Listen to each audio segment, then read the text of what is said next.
जय हिंद दोस्तों, आज के इस क्लास में आप सभी का बहुत बहुत स्वागत है। तो दोस्तों, बिहार पुलिस सिपाही की परीक्षा के लिए आज हम लोग जीके जीएस से 35 मोस्ट वीवीआई प्रश्नों को कवर करेंगे, जो कि साथियों आपके बिहार पुलिस एग्जाम के लिए काफ़ी ज़्यादा इम्पोर्टेंट रहेगा। तो साथियों, आप सभी सेशन को बिना स्किप किए लास्ट तक पूरा ध्यानपूर्वक देखिए। तो चलिए इसी के साथ आज के इस क्लास को स्टार्ट करते हैं। तो फटाफट से आप सभी सेशन को एक बार लाइक कर दीजिए। तो चलिए पहला क्वेश्चन देखिए, पाटलिपुत्र को किस शासक ने सर्वप्रथम अपनी राजधानी बनाया था? उदयन, अशोक महान, चंद्रगुप्त विक्रमादित्य या फिर डी कनिष्क ने? यह क्वेश्चन बिहार पुलिस में ऑलरेडी पूछा हुआ है, आंसर कीजिए। तो यहाँ पर देखिए क्वेश्चन नंबर 1 के लिए आंसर हो जाएगा उदयन ने। पाटलिपुत्र को किस शासक ने सबसे पहले अपनी राजधानी बनाया था? तो ध्यान रखिएगा, उदयन ने। उदयन की बात करें तो हर्यक वंश का शासक था। और उदयन के पिता कौन थे? तो उदयन के पिता थे अजातशत्रु, और अजातशत्रु के पिता कौन थे? बिंबिसार, जिन्होंने हर्यक वंश की स्थापना किया था। अच्छा, हर्यक वंश का अगर आपको पूछे कि अंतिम शासक कौन था, तो याद रखिएगा नागदशक। यहाँ पे लिख देते हैं नागदशक। हर्यक वंश का कौन था? अंतिम शासक था। आगे देखिए, नालंदा विश्वविद्यालय किसके लिए विश्व प्रसिद्ध था? चलिए, बहुत ही शानदार लेवल का क्वेश्चन है, आंसर बताइए। तो प्यारे साथियों, नालंदा विश्वविद्यालय की बात करें, ये बौद्ध धर्म दर्शन के लिए प्रसिद्ध था। यहाँ पर सी ऑप्शन आपका सही जवाब है। अच्छा, नालंदा विश्वविद्यालय को किसने बनवाया था? तो याद रखिएगा गुप्त शासक कुमारगुप्त प्रथम ने। और एक पूछा जाता है विक्रमशिला विश्वविद्यालय। तो विक्रमशिला विश्वविद्यालय की स्थापना किसने करवाया था? तो पाल वंश के शासक धर्मपाल ने। सारे फैक्टों को याद रखिएगा। आगे देखिए, मुख्यमंत्री किसके लिए जिम्मेदार नहीं है? चलिए, बिल्कुल सोच समझकर आंसर करना है। मुख्यमंत्री किसके लिए जिम्मेदार नहीं है? तो यहाँ पर क्वेश्चन नंबर 3 के लिए आंसर क्या हो जाएगा? मुख्यमंत्री किसके लिए जिम्मेदार नहीं है? तो याद रखिएगा इसका आंसर है राज्य की सुरक्षा के लिए। देखिए, अनुच्छेद 355 के आधार पर, ध्यान रखिएगा, आर्टिकल 355 के आधार पर राज्य की सुरक्षा के लिए संघ सरकार उत्तरदायी होता है। ध्यान रखिएगा, तो राज्य की सुरक्षा के लिए मुख्यमंत्री जिम्मेदार नहीं है। सी ऑप्शन यहाँ पर आपका करेक्ट जवाब है। वित्तीय घाटे का तात्पर्य क्या है?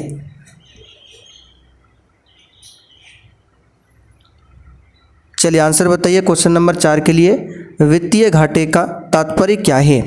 तो साथियों, वित्तीय घाटे का तात्पर्य है सभी मदों से प्राप्त आय और खर्च से कम। यहाँ पर सी ऑप्शन सही है। Choose the correct translation of the following sentence. यहाँ पे सेंटेंस दिया हुआ है, we should not pollute the Ganga. यहाँ पर आपको इसका हिंदी बताना है, क्या होगा? तो सिंपल सा क्वेश्चन है, we should not pollute the Ganga का हिंदी होता है हम लोगों को गंगा को प्रदूषित नहीं करना चाहिए। बी ऑप्शन यहाँ पर सही है, हम लोगों को गंगा को प्रदूषित नहीं करना चाहिए। आगे देखिए, choose the appropriate article. Ram gave में खाली स्थान 1 रुपी नोट। यहाँ पे किस आर्टिकल का प्रयोग होगा बताना है। तो इसका सही जवाब हो जाएगा यहाँ पर ए आर्टिकल का प्रयोग होगा। अब ए आर्टिकल क्यों लगेगा? तो देखिए, किसके पहले आपको ए लगाना है? तो लगाना है आपको 1 के पहले। 1 के पहले, 1 का मतलब होता है 1। अब 1 को आप लोग लिखिए हिंदी में, तो वह 9। तो यहाँ पे शुरुआत में क्या है? वह यानी व्यंजन वर्ण है। अगर किसी भी शब्द के शुरुआत में व्यंजन वर्ण आता हो तो वहाँ पर आप लोग ए आर्टिकल का प्रयोग कीजिए, और जहाँ पर स्वर्ण वर्ण आता हो, स्वर वर्ण, वहाँ पर आप लोग ए एन का प्रयोग कीजिए। जैसे यहाँ पे लिखते हैं हम, मान लीजिए यहाँ पे लिखते हैं ऑनेस्ट, तो ऑनेस्ट को किस तरह लिखते हैं? इस तरह से। ऑनेस्ट हो गया, तो इसके पीछे क्या लगेगा? An, honest. ध्यान रखिएगा। अब जैसे लिखते हैं आवर, HOUR, तो इसको लिखते हैं, भले देखिए शुरुआत में भले एच है लेकिन इसको लिखा जाता है आवर, आवर। तो यहाँ पे क्या होगा? एन आर्टिकल का प्रयोग होगा। तो फिलहाल आंसर यहाँ पे हमारा क्या हो जाएगा? A option, A article, C option होगा। निम्नलिखित में से कौन सा मूल अधिकार भारतीय संविधान द्वारा नागरिकों को नहीं प्रदान किया गया है? तो यहाँ पर इस क्वेश्चन का आंसर क्या हो जाएगा? सूचना का अधिकार। सूचना का अधिकार भारतीय संविधान के द्वारा नागरिकों को प्रदान नहीं किया गया है, इसे ध्यान रखिएगा। अच्छा, सूचना का अधिकार अधिनियम को लागू कब किया गया था? तो 2005 में, ध्यान रखिएगा 2005 में पूछा जाता है क्वेश्चन। भारत के पहले कार्बन न्यूट्रल गांव के रूप में किस गांव को विकसित किया जाएगा? तो इस क्वेश्चन का आंसर क्या हो जाएगा? इसका आंसर हो जाएगा महाराष्ट्र के भिवंडी तालुका गांव को, महाराष्ट्र के भिवंडी तालुका गांव को। भारत में झूम खेती के अंतर्गत भूमि का सर्वाधिक प्रतिशत किस राज्य में है? तो साथियों, भारत में झूम खेती के अंतर्गत भूमि का सर्वाधिक प्रतिशत किस राज्य में है? तो याद रखिएगा नागालैंड में। यहाँ पर डी ऑप्शन आपका सही जवाब है। अच्छा, अगर आपसे पूछे कि झूम की खेती जो है ये पर्यावरण की दृष्टि से लाभदायक है या फिर हानिकारक है, तो ध्यान रखिएगा हानिकारक है। झूम की खेती जो है, झूम कृषि, ये पर्यावरण की दृष्टि से क्या है? हानिकारक है। बिहार का सर्वोच्च साहित्यिक सम्मान कौन सा है? तो प्यारे साथियों, बिहार का सर्वोच्च साहित्यिक सम्मान कौन सा है? तो इस क्वेश्चन का आंसर क्या हो जाएगा? बी ऑप्शन राजेंद्र सम्मान। ध्यान रखिएगा बिहार का सर्वोच्च साहित्यिक सम्मान है राजेंद्र सम्मान। अच्छा, सी ऑप्शन में कालिदास सम्मान, ये किस सरकार के द्वारा दिया जाता है? तो मध्य प्रदेश सरकार के द्वारा दिया जाता है कालिदास सम्मान। और सरस्वती सम्मान की बात करें तो ये पुरस्कार के बिड़ला फाउंडेशन के द्वारा दिया जाता है। शिक्षा और संस्कृति किसकी रचना है? तो प्यारे साथियों, शिक्षा और संस्कृति जो है महात्मा गांधी जी की रचना है, ध्यान रखिएगा। अति सुधो स्नेह की मार्ग है, जहाँ नेकू स्यानप बांक नहीं, उपयुक्त पंक्ति किनकी है? तो साथियों, ये जो पंक्ति है ये किसकी पंक्ति है? तो घनानंद की पंक्ति है। इसे याद रखिएगा, एग्जाम में पूछा जाता है, घनानंद की पंक्ति है। विष के दांत किनकी रचना है? तो साथियों, सिंपल सा क्वेश्चन है, विष के दांत, इसके रचयिता है श्री नलिन विलोचन शर्मा। देखिए सी ऑप्शन में दिया हुआ है नलिन विलोचन शर्मा। सही वर्तनी वाले शब्द का चयन करें। यहाँ पर भुलक्कड़ बताना है, इसका शुद्ध रूप कौन सा होगा? तो इसका शुद्ध रूप हो जाएगा भुलक्कड़, जो कि डी ऑप्शन में दिया हुआ है। इस तरह से लिखा जाता है भुलक्कड़, ध्यान रखिएगा। इसका मतलब क्या होता है? भूलने वाला। यहाँ पे लिख के बता देते इस तरह से होता है भुलक्कड़, और इसका मतलब क्या होता है? भूलने वाला। आगे देखिए, एक पूर्णतः प्रत्यास्थ टक्कर में, चलिए सभी ऑप्शन को ध्यान से देखिए। तो देखिए साथियों, एक पूर्णतः प्रत्यास्थ टक्कर में संवेग एवं गतिज ऊर्जा दोनों संरक्षित होता है। तो यहाँ पर बी ऑप्शन आपका सही आंसर है। जब हम रबड़ के गद्दे वाली सीट पर बैठते हैं या जब गद्दे पर लेटते हैं तो उसका आकार परिवर्तित हो जाता है, ऐसे पदार्थ में पाई जाती है। तो इसका आंसर क्या हो जाएगा? इसका आंसर हो जाएगा स्थितिज ऊर्जा। ध्यान रखिएगा, स्थितिज ऊर्जा पाई जाती है। व्यक्ति अपने दाढ़ी बनाने के लिए जिस दर्पण को प्रयोग में लाता है वह कौन सा है? तो साथियों, वह दर्पण कौन सा है? सिंपल सा आंसर है अवतल दर्पण। ध्यान रखिएगा, अवतल दर्पण। और अवतल दर्पण की फोकस दूरी पूछे ऋणात्मक होती है, एग्जाम में पूछा जाता है, ध्यान रखिएगा ऋणात्मक। ठोस में चल सकने वाली तरंगें कौन सी है? तो प्यारे साथियों, ठोस में चल सकने वाली तरंगें हैं अनुप्रस्थ एवं अनुदैर्घ्य दोनों। यहाँ पर सी ऑप्शन आपका सही जवाब है।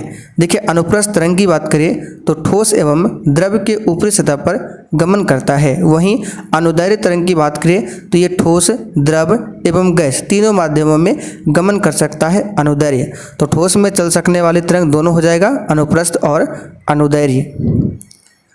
निम्नलिखित में से किससे होकर जाने वाली प्रकाश की किरण अपवर्तन के बाद बिना विचलित हुए उसी पथ पर सीधे निकल जाती है?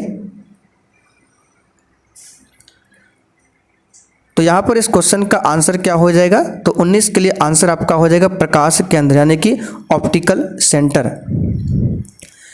एक लेंस में आवर्धन का मान सदैव 1 से कम होता है, वह कौन सा लेंस है।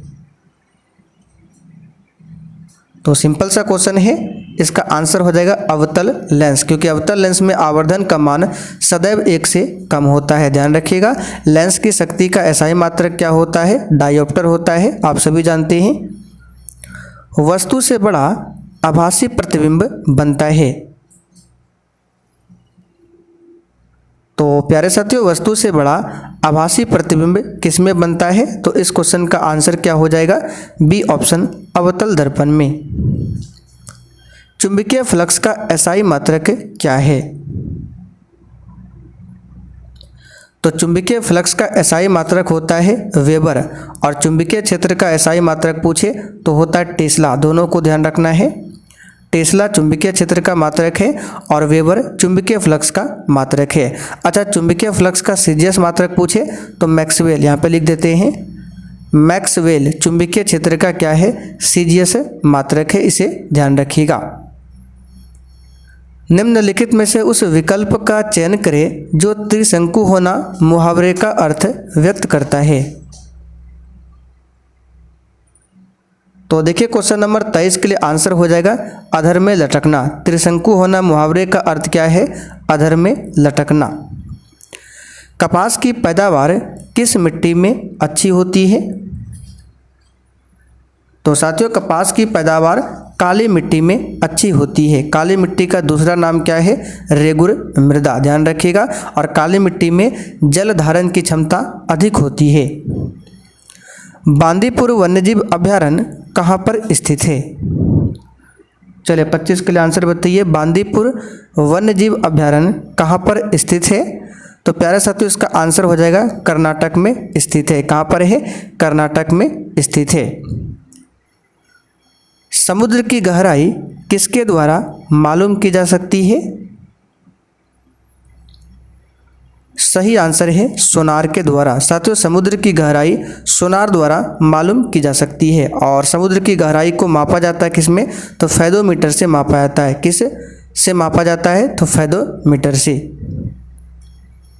भारत के निजी क्षेत्र में एक बड़ी विद्युत परियोजना कहाँ पर स्थित है, सही आंसर है दाभोल, महाराष्ट्र के दाभोल में। पशु और पौधों की जाति में सबसे बड़ी विविधता कहाँ पाई जाती है, चलिए अच्छा क्वेश्चन है, आंसर बताइए फटाफट से। पशु और पौधों की जाति में सबसे बड़ी विविधता कहाँ पर पाई जाती है, तो याद रखिएगा उष्णकटिबंधीय वनों में। कहाँ पर, उष्णकटिबंधीय वनों में। वायुमंडल के ऊपरी भाग में ओजोन परत हमारी रक्षा किससे करती है, तो सिंपल सा आंसर है परावैंगनी विकिरण से। और ओजोन परत किस मंडल में मिलता है, तो समताप मंडल में। ओजोन परत को नष्ट करने वाली गैस पूछे तो CFC है, यानी क्लोरोफ्लोरोकार्बन है, जो कि एयर कंडीशनर, रेफ्रिजरेटर आदि से निकलता है CFC गैस। शुष्क सेल का एनोड किससे बना होता है, कल भी हमने इस क्वेश्चन को आपको रात 8 बजे की क्लास में बताया था। ड्राई सेल का जो एनोड होता है किससे बना होता है, तो ध्यान रखिएगा जस्ता से बना होता है इसका एनोड। और कैथोड पूछे तो कैथोड बना होता है कार्बन या फिर ग्रेफाइट, याद रखिएगा कार्बन या फिर ग्रेफाइट का बना होता है कैथोड, और एनोड बना होता है जस्ता का। फिलहाल आंसर यहाँ पे सी हो जाएगा जस्ता। एड्स रोग में न्यून प्रतिरक्षा किसकी संख्या में गिरावट के कारण होती है, तो देखिए साथियों एड्स रोग में जो न्यून प्रतिरक्षा है ये किसकी संख्या में गिरावट के कारण होती है, तो इस क्वेश्चन का आंसर क्या हो जाएगा, तो याद रखिएगा इसका आंसर हो जाएगा श्वेत रुधिर कणिकाओं यानी कि WBC। यहाँ पर सी ऑप्शन सही है। वंशागति के क्रोमोसोमवाद का सिद्धांत किसने दिया था,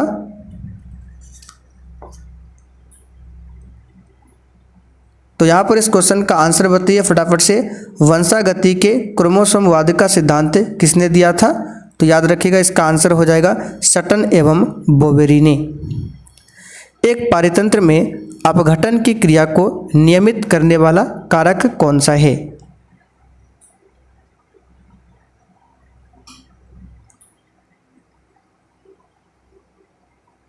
तो देखिए यहाँ पर इस क्वेश्चन का आंसर क्या हो जाएगा?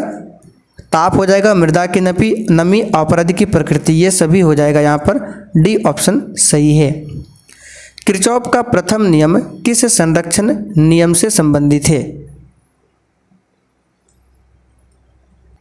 तो किरचॉफ का प्रथम नियम जो है ये आवेश संरक्षण से संबंधित है, और दूसरा नियम पूछे तो ऊर्जा संरक्षण से संबंधित है, इसे ध्यान रखिएगा। चलिए आज का आखिरी क्वेश्चन, राजानंद का उल्लेख करने वाला अभिलेखीय प्रमाण कौन सा है? इस क्वेश्चन का आंसर आप लोग नीचे कमेंट करके बताइए, ठीक है। हमने इस क्वेश्चन को आपको बताया था। तो चलिए आज के लिए इतना ही, तब तक के लिए जय हिंद।